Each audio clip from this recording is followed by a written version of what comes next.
Welcome once again to Syntax Error, your pretentious philosophical pedantic podcast ostensibly about video gaming and related topics therein. Warning, this podcast contains mature language, content, and spoilers. You have been warned. Hello, I'm Jonathan Ian Manser, here with another episode of A Brief History of the End of Days, part 1 or 2, depending on how you're keeping score. I'm here with Scott Thurlow. Heyo. Stephen Armosi. Hello. And Chris Morgan. How you doing? Now, I wanted to kind of set the goal for this series. We want to come to a consensus about what an apocalyptic event is. Which we couldn't do last time, if you recall, but go on. Yes. And then judge others based upon our manufactured ideals. Obviously. Just as what the internet's all about. Mm-hmm.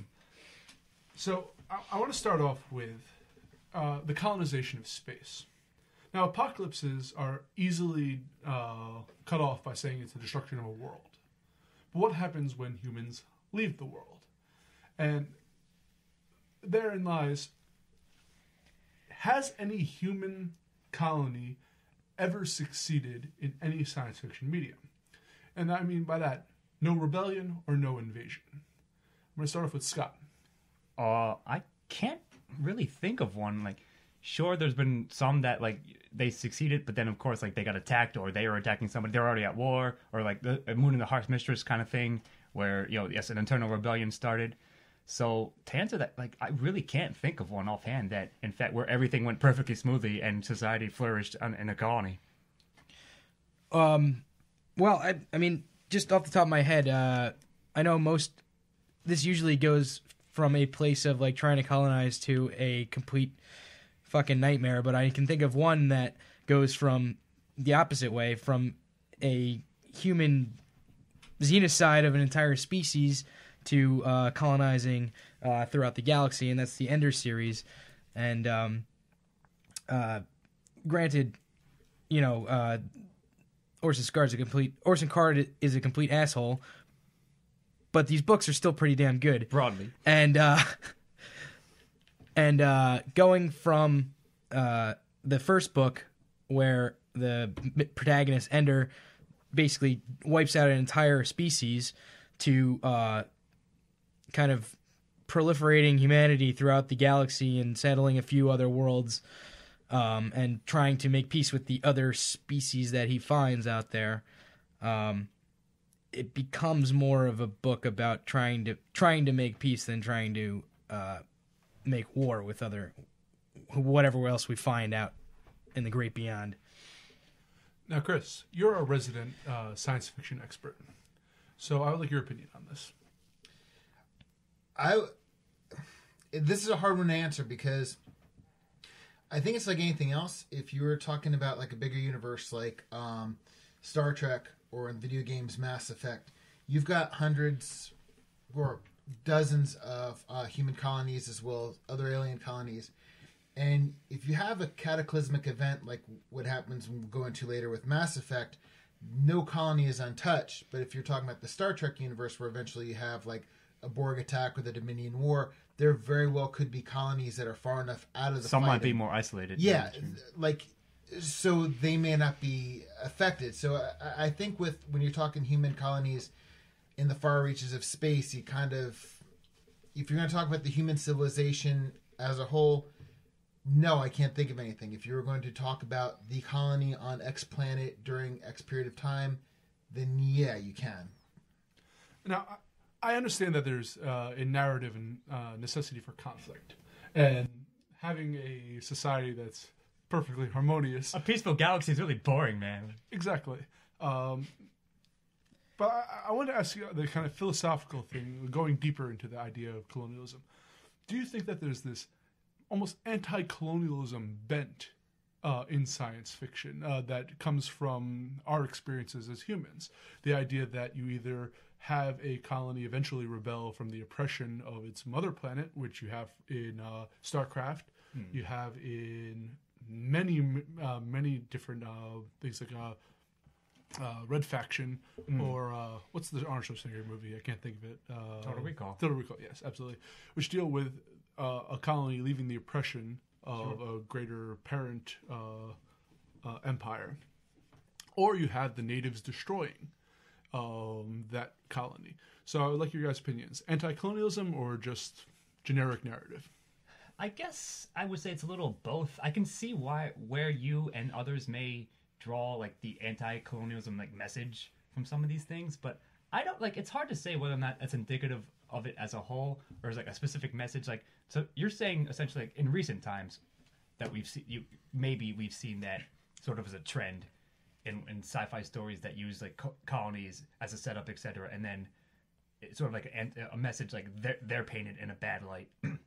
In that sense. However, I think it's almost like more of an also general thing. Like it's almost like a template. It's kind of an easy sci-fi template, of course, I'm going to say trope again, of course, to use, that you can have that set up and then you can put whatever message you want on top of that framework. Well, I'm trying to think of stories that kind of contain the colony is always looked at as, you know, the hero figure, right? And they're always rebelling against. Not always, but usually, I would say. All right. It's sort of Ian's question, I guess. I would like to. I mean, I can't think of any examples where it's not. I don't know if any of you guys can, but actually, I can. Faster Than Light has you as a member of the kind of governing force fighting against rebels. Oh yeah, I didn't play it. I didn't play it. I saw a thing online about it, but that's the only example. It's the exception to the rule, as they would say. But anyway, Steve, sorry. At least that comes to mind. But I don't know. I just always thought that was kind of interesting, and I think probably a lot of those are written by American authors, and it comes from, you know, America rebelling from from Britain. It's something that is pretty easy to. It's a good narrative basically to use, and it's pretty easy to take it and mark it or, you know, map it onto any other story that you have. Sure. Is it easy but cheap? Like it's exploiting the American subconscious, sort of, in a sense. Well, excuse me. I was going to ask: are we talking about there being like some kind of underlying agenda behind a video game? Are we talking, or a work of fiction? Are we saying like the agenda of this story is to say colonialism is bad? Well, just because there's a message doesn't mean that was the intended message. It could that's be always this true, though. Sure, but that's the point I was trying to make, because like in terms of narrative, Steve-O brought up a really good point in that humanity. You go through our history. I mean, that is the thing with colonies. Eventually, a colony is going to go to its mother country and be like, you know, hey, we're sovereign. You know, whatever we're so far away from the motherland now. We're our own self. We develop our own base economy. There's always some sort of revolution. There's always some sort of conflict. So like narratively speaking, when you're talking like a video game, and if you're going to get really intricate, or if you're talking about a book or a TV show, that kind of thing is a great thing to examine, like microcosms. So you could get into the motherland, what the economy's like, what the culture's like, what the religions are like, and what has happened since it's departed from the motherland. So therefore, it opens up to dealing with all sorts of different issues. Like I said, political, religious, social, and then to put it in terms of a gameplay, or another work of narrative, it creates a conflict. So you have drama, you can have action. It's got the whole package there. Well, one movie I could think of that came out recently was Moon, which, while not a traditional colonial in that sense, it kind of takes that modern equivalence of corporatism, of the isolation that modern society brings, especially technology. So I think there is that kind of maybe even subconscious desire. Now I want to kind of bring this back to the apocalypse, though. Can an apocalyptic event happen to a colony? And this goes back, I guess, to the definition of what an apocalypse is. Because a destruction of a colony, while in a sense broadly apocalyptic to them, wouldn't decimate a culture. So I want to see where we can draw the line there. Scott? Yeah, well, you sort of said what I was going to say broadly in answer. Like, yes, it would be an apocalypse to that colony, but not to their source origin, if you will. But then is that truly an apocalypse? Right. Was Jamestown an apocalypse? I agree. No, Or Roanoke. it's an extremely interesting question. Agreed. There's a lot of like nuances to that. Yeah. It's sort of That's what I was thinking. both. I think they both apply in that sense, and you can draw that. That's a real life example. There are also ones you can draw a lot from various other works. However, I think that question is very interesting because it's hard to answer in that sense because of the weird, like the relationship between what a colony would be towards, and again, their source, their mother or fatherland, whatever it may be. Of course, like as a quick example, Chris will probably talk about this real quick or soon. In Alien, of course, the colony there is decimated, and that's an apocalyptic event. But Earth is still fine. They're still doing their jobs, etc. But no one considers that an apocalyptic event. It's a destruction You're right. of... Agreed. That's true. And if you went there, would the destruction... what's the ship called from the original Alien? Nostromo. Nostromo. Like, that is an isolated community, even though it's only a few people. Like, the loss of... Like, where does that line divide? Now, granted, if humans did settle on another planet, we would evolve differently than the humans on Earth, and would split up. And at that point, you have a definite apocalyptic event. Chris? I was going to say, coming back to Alien... I knew you were going to. Of course. Well, you brought it up. With Alien and the Nostromo, and with the colony in Aliens, those aren't quite apocalyptic events because they're not their own culture. They're not their own colony. They are under the umbrella of the Weyland-Yutani. So The benediction of Weyland-Yutani, if you will. So it's not really. There's no independent society. There is no true colony. It hasn't gotten to the point where it's developed its own economics, its own society. It's still a satellite of a company. So, and that company is not even representative of the entire Earth. Maybe not. We don't know. But I think when we're talking colonies, we're talking independent states, self-sufficient states, and things that are their own entity with enough of a population to actually make a difference. Yeah, that's actually a really good point. Maybe an apocalypse has to be the entire destruction of a self-sustained or self-contained, society. Yeah, going back. Exactly. A civilization. When you destroy a colony that's still connected to a thing, you're not destroying a civilization. Right. I'd compare it a lot to an extinction event. But on a societal level. Just because a destruction of a broadsword species in a certain area would not necessarily annihilate that entire species. It would just... Going back to your point, I agree with you. Now, again, I tried to play Red Faction Armageddon, but my computer is terribly old. But they had the balls to claim that what affected them wasn't Armageddon. Titular Armageddon there. Titular, yeah. But at that point, they had broken off from Earth and had declared their independence. So I guess they did develop their own society at that point, which could be considered an extinction. Scott? You could. So I remember, I didn't play Armageddon, but I played a little bit of, what was the other one? Guerilla, yeah. And like that was more of like a rebel versus the oppressive corporate overlords who were fucking up Mars, or I believe that was what was happening. But broadly, yeah, you mentioned extinction events just before, and so something I think we're gonna touch on shortly. Like, let's say you have a bunch of colonies. Like, the flood from Halo would be something that, if they succeed, then that's an like a high end apocalypse event because it would wipe out every colony and in fact all other life. Right? That's sort of like this one goes to 11. This apocalypse, like it would be something like that. But if you dial it down a bit, and it's still like it's a very fine line, as we sort of touched upon in episode in one of Brief History of End of Days, that it's weird to like think about what qualifies indeed or doesn't, and it's, of course, I would say it's relative. Like, it depends what scale there is measured against the scale of everything there is to be measured against. Well, common language tends to use things broadly, sure, and use a specific and hyperbolically, definition. I would say. Yes.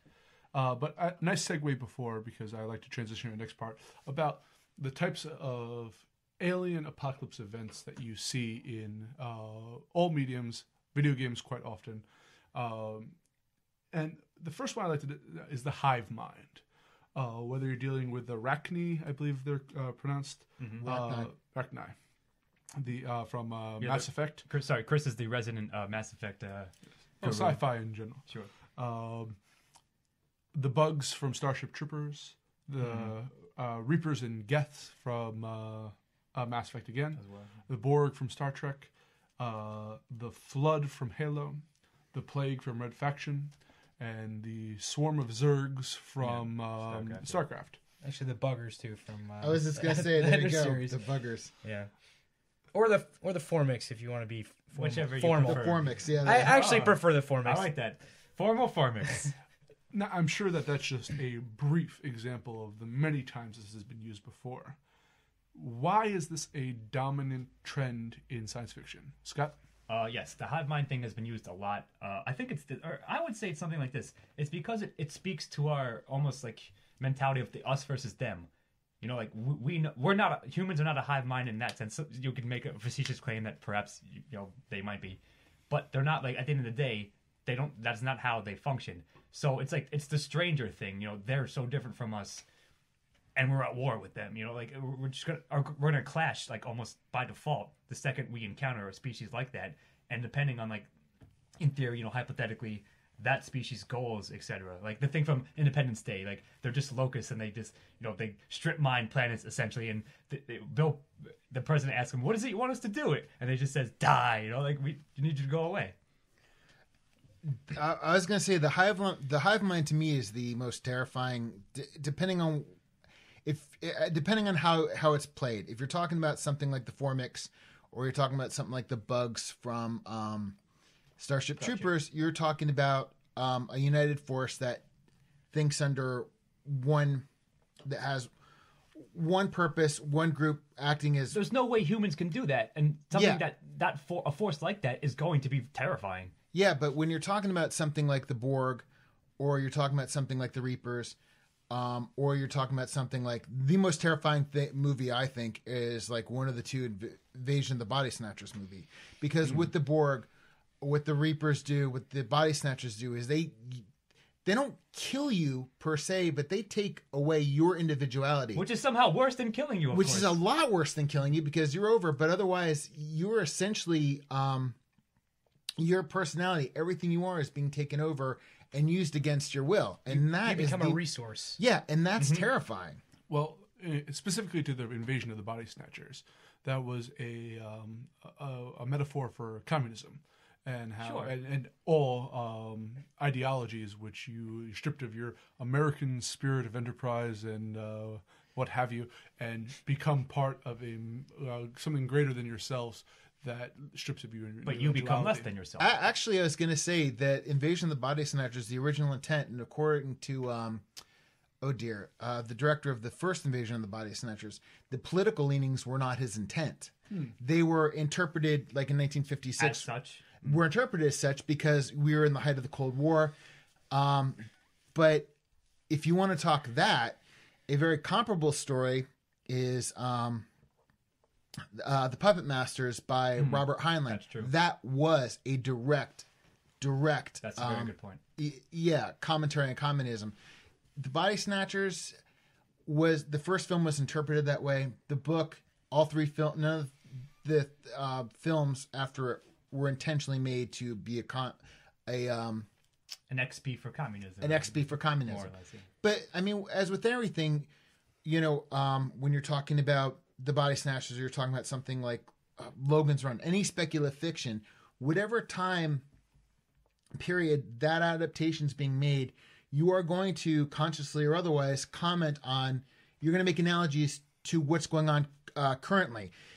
I'm not going to get into zombies, but that's something Romero did with each one of his films. He said, what's the current now? What am I going to comment on using this? Of course, it's a zeitgeist of what exists in culture at the given time, and therefore, whatever that may be, at that time period, that's what people may draw from it, even if the original intent is not that. Right.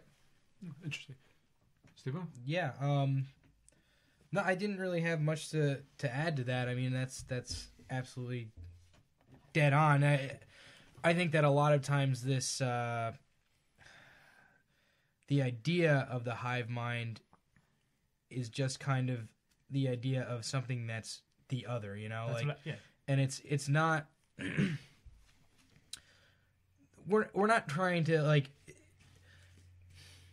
I don't know what I'm trying to say here. I think I lost the thread here. Fair enough. There's a point I did want to make quickly that I think it's interesting that they kind of take 2 to 3 forms. You have the insect-like creatures. You have the AI. And then you have the zombie-like, which is like the necromorphs from Dead Space. Sure, yeah, Dead Space. Yeah. Which is going for a horror angle, so I understand why. And the Geths from Mass Effect were fair, even though their AI were fairly zombie-like. At least the grunts, the husks were. I think that's an interesting, like, that they takes those forms. But you have a number of things entitled the Flood, the Plague, the Swarm. Do these happen to... is it just a coincidence, or was it an intention to be kind of biblical in the naming?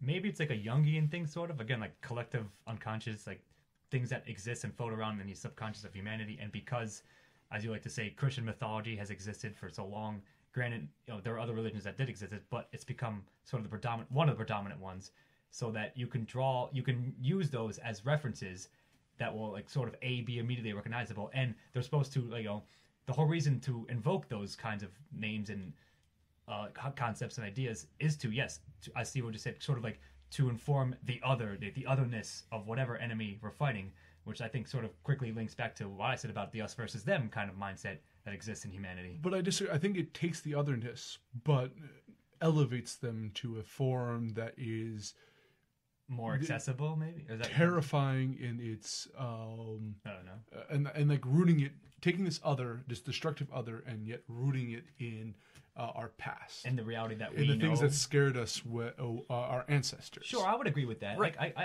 I think that's it's an important like aspect of it. Yes. Right. I mean, well, I think a lot of these are just taking things that are already based on hive mind, like insects. A lot of them do work on a hive system. Obviously, the word hive mind comes from insects. You know, computers and the way they become heavily networked with the internet. It's an obvious way to go with that. Like, that's another episode, though. Right. We'll get into it later. Well, sure. AI you but mentioned, it's linked. is, It's broadly you know, linked. Go on. and zombie. Well, zombies are a whole other story. And another episode. Another And another episode. episode as well. So, but yeah. So, you know, yes, they're taking these things from our past and making them into like just directly converting them into aliens, and that's kind of like, okay, now they're aliens, and now they're gonna try and take over the whatever world we're talking about. Sure, yeah, I think it's all broadly like something Chris said earlier a bit. Like, it's more horrifying in a sense to be absorbed into something that's so strange, and you know, you don't want to be that. You'd almost rather be dead. It's sort of like I can rattle off a couple of things, but one of the games I think sort of like was an indie darling. Maybe not a lot of people played. I played it. It was called Beyond Good and Evil, and it was a nice little like quirky kind of game. It was very nuanced, and going back to something you asked a while ago to me in a different podcast, it's a very rare game that you saw that took a lot of risks in a lot of ways. But the overarching threat was indeed a conspiracy to convert humans into, you know, the alien, to assimilate them into the aliens that were ostensibly the enemies, but were obviously another trope you've all seen this, that were actually working with the elite humans. Now to move to the other end of the spectrum. We discussed hive minds. Now we're going into the godlike. I'm a big fan, or I used to be a big fan of God Marvel comics. And you have Galactus, the devourer of worlds there. You have Annihilus, who wishes to be the sole being left in existence. You have Thanos, who has a love affair with death. One of my favorite games of all time was Chrono Trigger, which has a parasitic creature from beyond the stars absorbing the life essence of Earth. And if I'm not mistaken, in Final Fantasy VII, which I haven't played in a very, very long time, also had a similar being Genova? Genova, yeah. Yes.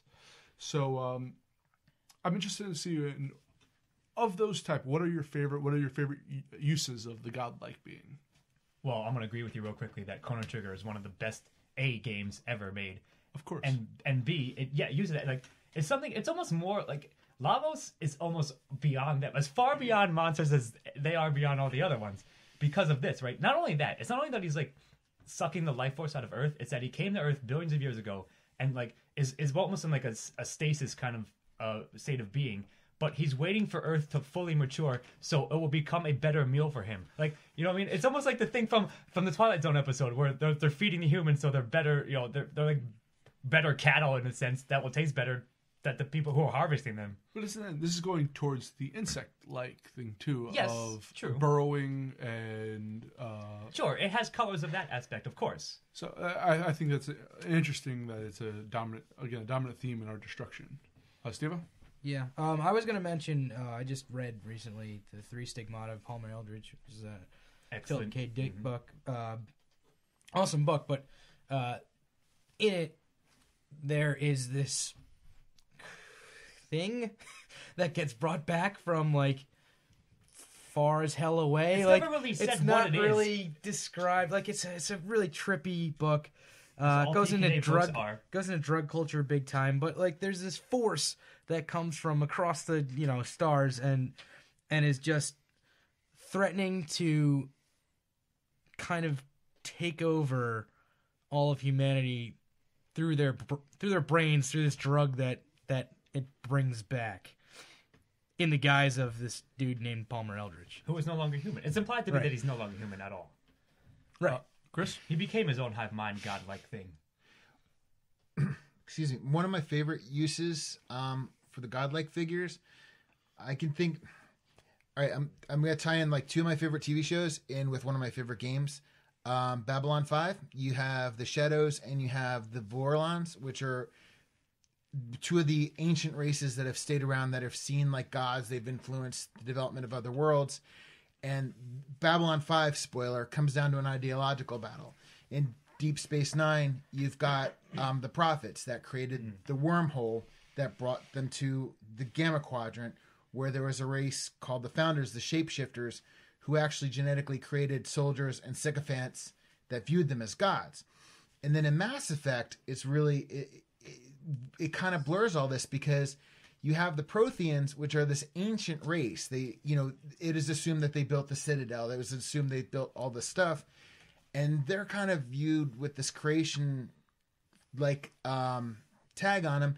But then you have spoiler, you have the Reapers that really did create all the Mass Effect devices, that created the Citadel, that they are the god that creates all this stuff, makes galactic civilization possible, and then comes through and destroys it all. So I like the way that all these concepts are, in a way, brought together in Mass Effect, but I really just like the concept of having beings that appear to be gods from I don't want to say less developed race, but less developed, a younger race. Yes. Sure. So again, sufficiently advanced technology is magic. And yeah. In that sense, that's what like sort of the Forerunner kind of trope thing. And you've seen that in a lot of games, and like you said, there's sort of like levels to it almost in Mass Effect, and I think it's interesting because this goes back to the first episode of this series, where we said how it's why is Apocalypse so appealing because of the rebirth aspect, and the Reapers are almost like the ultimate incarnation of that, where billions of years go by and then they built it up and then they destroy it themselves, and like they're just the caretakers of the galaxy or the fucking universe in that sense. Yeah, and they're also takers because they come by and they absorb. It's the that Big Bang, civilization. Big Punch kind of. Oh, it's sort of something like that. It's like, hey, we're creating you, and it's just like, okay, after like 50,000 years, let's reabsorb you and see what you learn and what we can learn. Like it's very well done, and again, as you just said, though you're a bigger fan of it, but I appreciate the fact that they're able to use like sort of like able to throw aspects of all of those areas into their game and explore those and use them effectively and make you think about them. And the one thing that Mass Effect does and Babylon 5 does is there's always cycles between these things. Mm-hmm. Like you get into the whole cycle of time. You got like you're creating eras. Like this was the Prothean era, or this was the The age of Aquarius, Yeah, etc. but it's just really interesting when you can break it down to certain cycles of time, and you can see kind of microcosms of civilizations during 1,000 years, 50,000 years, Sure. etc. Sure. Actually, I think that's very interesting. The idea of like the cyclical versus the pure destruction aspect of it all, because there are those examples. Like Galactus, for instance, is in the sense of does the job of the Reapers quite a bit. He's as far beyond universes as they are beyond you, in a sense. But I mean that comes back to is like, what's the point of like, if you are so powerful, why create all this stuff and knock it down without? It's like when you build sandcastles on the beach. You knock down a sandcastle. Why? So you can build another sandcastle. I mean, what are you going to do? Sit on top and say like, hey, I destroyed, there's nothing else. I'm now the king of world, thousands of worlds of ashes. I mean, there's no point in complete decimation. Why would you, as any kind of big force, want to destroy everything, including yourself, unless you were really bored with life and just wanted everything gone? I wish I could do this more justice, but the character of Annihilus in Marvel and Fantastic Four, he does seek the destruction of all, and I think he is challenged at some parts in the comics about why he seeks the destruction of it all for the exact same reasons you did. And I wish I could do him more justice into why he did, but he doesn't want any other life aside from him in the universe. Oh, wait, okay, because I was going to say that went on to another thing. I'm like, are we which could be a discussion for another time, was like villains with death wishes. I mean, That certainly will be a discussion. Yeah, well, I mean, for like, another look time. at the Joker. Like, he wants chaos, but ultimately, he's okay with perishing with the chaos.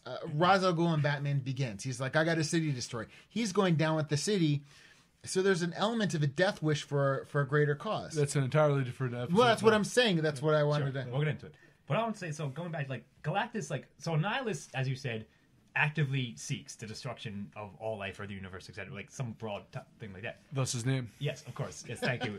He's a titular character, if you will. Nice subtlety. However, something like Galactus is almost like they paint him as a force of nature. He's not. He literally, like as I mentioned in the game, he almost literally is beyond good and evil. He just exists and does what he does, and as within the cyclical model, which you've seen in many other things. Mm-hmm. So like even like go quickly, like again another game that you and I, Ian, both love, Secret of Mana. The dragon, the Flammy is like implied to be a part of like. He's a part of. Yes, he destroys things. But yeah, the Mana Beast. That's right. He destroys things, but like that's the way of nature itself. He has to. Like he has no other choice. He didn't choose to be the Mana Beast. He just is, and he's going to do what he's going to do. Steve, refresh my memory. Because speaking of Square Soft, Final Fantasy VII. Square Enix. It's Square. Both, it's Square Soft to all me. right, fair enough. What was Genova's end game? Genova. So, if I remember correctly, I haven't played this game in several years at this You point. love FF7. I do, and I've played it twice all the way through, and a couple more times where I just started it. But Genova was kind of just trying to summon a bunch of asteroids to destroy the entire world. That sounds about right for an FF plot.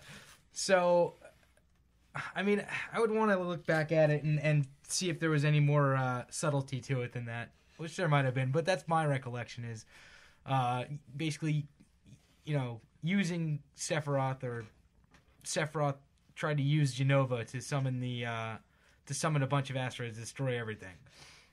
And that's pretty much it. I actually wanted to touch back on the three stigmata of Palmer Eldritch, because there's a couple things that were said. I mean, at times in the book, it's kind of said that whatever creature is basically riding Palmer Eldritch is possibly God. Yeah, and capital G God, and it's kind of intimated throughout the book that it either wants to succeed in like taking over humanity or just kind of be killed and die, or both perhaps. So I thought that kind of touched off on a lot of things that you guys were talking about over there, and I just thought it was a good example of that. True. Yes. As you know, like that's one of my favorite PK novels, possibly sci-fi novels ever, and we can certainly get into it. But it is interesting that you said, like, I didn't think it was ever implied he was capital G God, if you will. It was something from specifically He said. It was okay. Yeah, okay, yeah, I believe you. I remember Fair that. enough. Like there were a couple lines. That's about fair. It. I mean, it didn't go into a long thing about it, but the way it was pulled off was like is almost like I'll draw a connection to what we were saying earlier. He became kind of his own hive mind, but if he was God, of course he would have been anyway.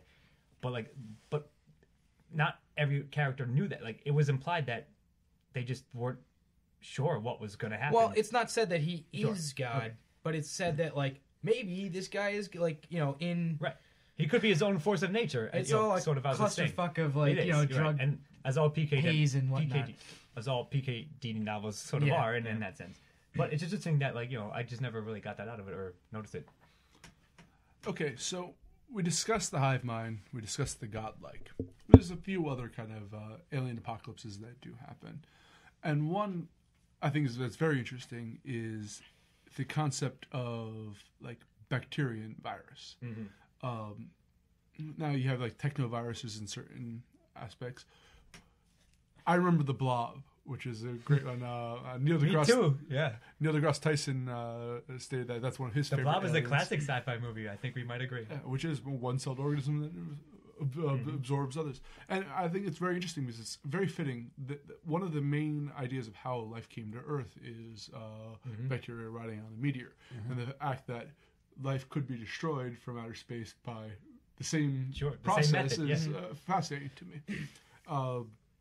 Do any of you guys have comments on that type of apocalypse? Well, that the one that immediately came to mind for me was Michael Crichton's old book, The Andromeda Strain. I think they did a mini-series about it or something a couple years ago. They did a good movie in the 1970s and an awful mini-series about 10 years ago. Gotcha. Fair enough. But yeah, it was a great book. I think it was one of his earliest ones. It is his first one, I think, yeah. I'm not too sure, but I remember some of the. But yeah, the basic plot line is that some kind of bacteria rides an asteroid to Earth and gets deposited somewhere that's kind of underpopulated, I think, and then it starts to like spread to cities and things like that. Well, it was Utah or Nevada, and I think the implication was that the virus was actually man-made. That basically was talking about biological warfare, I think was the subtext of it. So I'm not really sure. I cannot remember. It's been a long time. I thought it was completely alien, or if it was. Is it the message he wanted, or the message people got out of it? I thought that's what they thought it was at first, but I thought it turned out that it like had come like ridden in on a comet or something. It actually may be. I don't remember it. But speaking of the Blob, tying this all together, the remake of the Blob back in 1990, the Blob was a biological weapon that fell on this planet that was a government construct. So, well, the xenomorphs, aren't they a fucking biological weapon too, in a sense? Yeah, absolutely. That was actually Ridley Scott's original intention, was that the xenomorphs were a biological weapon. Right. So, I just want to go on to that. Like a couple of things we touched on earlier. We said how it's horrifying to imagine why the hive mind, why that'd be a fate worse than death almost. It's sort of like the Cronenberg thing, or body horror, like the necromorph thing. Maybe you're still yourself, but now you have a deformed ass alien body to live in. Well, I mean, look at the definitely the book, Who Goes There, and John Carpenter's remake. Look at the thing that encompasses all this. It encompasses. You're right. Again, it pilfers aspects from many of them. Yeah. Actually, it's interesting you say it's a fate worse than death, because have any of you read Annihilation and Conquest? No.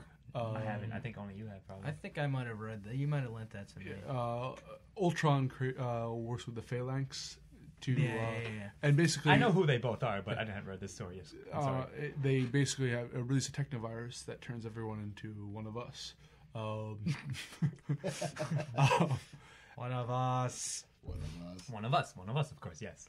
And one of the characters, I forget whether it's her true feeling, Gamora, her true feelings or not, is talking about how she loves being part of the collective, part of the Phalanx, a place where she belongs. And it speaks to, in a sense, oddly enough, that subversion of the positive. I'm sure she's pleased upon being freed from it, but at the time, she finds pleasure in being all in one. Yeah, but that's the whole point. Like, if it's not her, then it's just the collective speaking, on her behalf, almost. Like, so therefore, she can't speak for her own, like, whether or not she's conscious of it. But at that point, what's the difference? Yeah, that's what I'm trying to get at. It's very interesting to, like, if you're absorbed and then then you spit back out, I love being part of X hive mind. Like, of course you're gonna say that because you're part of the hive mind. I was gonna say I'm gonna continue on that. I'm using 2 Star Trek references. The Borg. There have been a couple episodes when they separated in the various Star Trek incarnations. They separated somebody from the Borg, and all of a sudden they became an individual. True. And all of a sudden, one of the things they said was, they felt alone. They no longer had all the voices in their heads. So there's there is part of that where it's just like, yeah, you miss it. It's an interesting thing to explore. Mm-hmm. Yeah, exactly. So it's just like initially you're like, oh my God, I'm all alone. And then, become your individual, blah, blah, blah. But I was also thinking about when you were talking about biological weapons and the Blob, a single-celled organism. I never thought about this before, but in the original series of Star Trek, and when the Deep Space Nine did their a callback to the Trouble with Tribbles, the Tribbles themselves can be all they do is they eat and reproduce. Yeah, they're fucking rabbits. I mean, that's a whole fucking point. They even look like a horse. Yeah, but they are essentially hairy amoebas. And all they do that's really funny. Yeah. So you could throw a bunch on the planet, and those things can get into. So in a way, it's just like, wow, these little fuzzy things are actually like this germ. Have any of you seen the David Duchovny or Orlando Jones movie Evolution? Yes. I saw it once vaguely. I remember it vaguely. It wasn't great, but yeah, it was amusing. Yeah, I have a special place in my heart for it. But at the end, the creature evolves into a giant, one-celled organism. And I like kind of going back to the cyclical nature of everything in the godlike thing, that evolution is a cyclical their proposition on that. I like that. That's very interesting. You're saying they like somehow made in Evolution the movie, they somehow made a comment upon that, like intentionally or not, but you got like almost a philosophical like message out of it. Well, they kill it with a shampoo, so yeah, fair enough. Yeah, okay, yeah, so it doesn't matter. I think the message still might stand if you can extract that. Like, forgot about they killed it with a shampoo. Hey, shampoo, man. I'm gonna watch that movie again now. Shampoo. Anyway, that's very funny though. But it's still interesting in the race. You're right. Yeah, sure. And then I feel that I'm probably missing something here in the other types. But then the final one that at least we're going to talk about is an alien civilization deciding to destroy another alien civilization. Whether you're dealing with the Death Star blowing up Alderaan, yes. Great disturbance in the Force. Or something like, hold on, real quickly, Aliens versus Predator. Is he going to say it? No, but those are alien races anyway. Yes, but I don't think either of them are. Well, maybe the Predators are sufficient enough to destroy a entire planet on that scale. But I'm going to go back to Final Fantasy 2 or 4 as the thing where an entire race on the moon decides to just leave humans alone until they evolve enough, until one of their own decides to destroy all humans. Which we haven't even talked about destroy all humans. Yes, we'll get into it right now. So, what are your guys' favorite? It can either be humans versus aliens or aliens versus aliens. What's your favorite? Mine, right off the top of my head, definitely Half-Life 2. Yeah, good one. Good pick. That was just an overall great gameplay experience when I finally played it. It took me years to actually play it for the first time. Gameplay and story, of course. That's why you're picking it. Yes, the story is fantastic, but I think what blew it out of the park. Like, I had seen and read good alien apocalypse stories before that. What I think what blew it out of the park for me was that the gameplay really made me feel like I was in this apocalypse. Scott? Sure. I think I would pick probably Crysis. Maybe 2. 2. I played 1, 2, and 3. 2, I think, was the best narratively and how they how they characterized the aliens. 3 was basically more the same, but the characters were flat. Like, the main character was flatter. 2 had the most nuanced main character, first of all, and why he's in like the cyber suit. If anybody remembers, like, why, the mechanics of it, why you're in the little cyber syndic suit that you are fighting like the alien invasion. Yes, of course, Crysis is known for like amazing graphics, and sure, it looked good, But 2 was like they towed the line perfectly well between having like the overarching threat of like aliens invading Earth and you being like the one guy with the resistance fighting them. I thought it was very well, like a good 50-50 split between that. And number 2, I would pick probably XCOM, the remaster, like the one that came out for Xbox. Enemy Unknown, I believe it was. And then there's Enemy Within, which was a nice little expansion. But that was a very, on top of it, again, of course, being a very nice like strategy isometric game, had a very cool and interesting story attached to it, and how you manage it, and why the aliens were doing what they're doing. You know, you could, like, I remember one of the cool mechanics in that one that I really liked was that instead of killing the aliens, if you had the right weapon, you could capture them and then research their weapons, even research their biology, and therefore gain bonuses and like, you know, perks and stuff based on that. I thought it was a very interesting mechanic, and not many games have done that.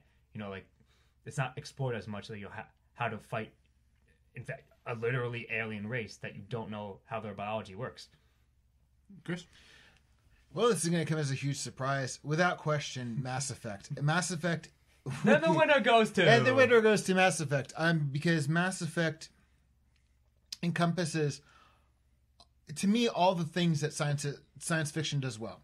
The apocalypse, action, adventure, philosophy, religion, politics, societies, even to the most minor, minuscule degree. There's an alien race that I'm blocking. Sorry, Beth.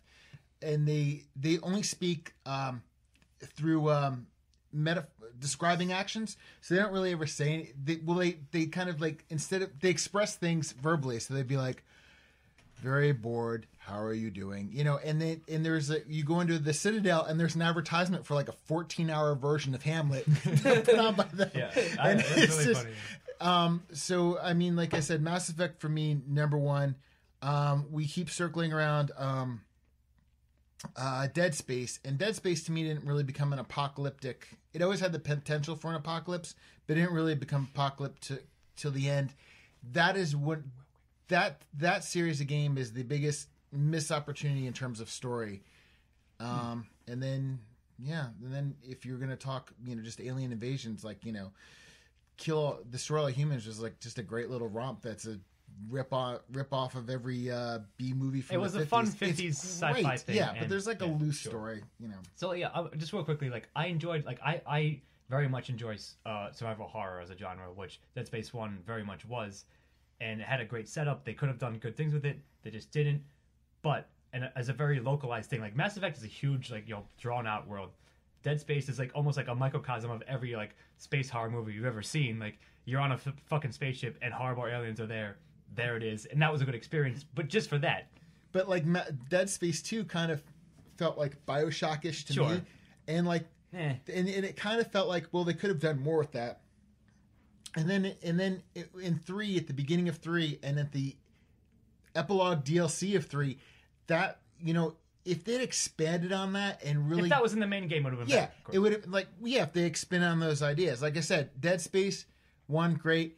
Dead Space 2, 3, okay. The DLC epilogue was probably the best out of the later ones. But to me, Dead Space, story-wise, was a missed opportunity. All right, I'm going to go with StarCraft. That had a nice, fair enough, classic and good call. Although it's a lot like Warcraft. No shit. And but from the idea that you get to see these 3 very unique races through their own eyes, and yeah, I just thought it was an interesting look at the entire space. But that's going to be now all for now. This has been a brief history of the End of Days. Scott Thurlow, Stephen Ormosi, and Chris Morgan. I forgot your name there for a second. I apologize. He's got a hot mind. He can't remember. Yes. And we'll be back for part 2 shortly. See you next time. Bye now. This has been Syntax Error. Thank you as always for listening, and we will see you next time. Music by Stephen Ormosi. Editing and engineering by Chris Morgan. Syntax Error is part of a Lost Signals Productions. All rights reserved.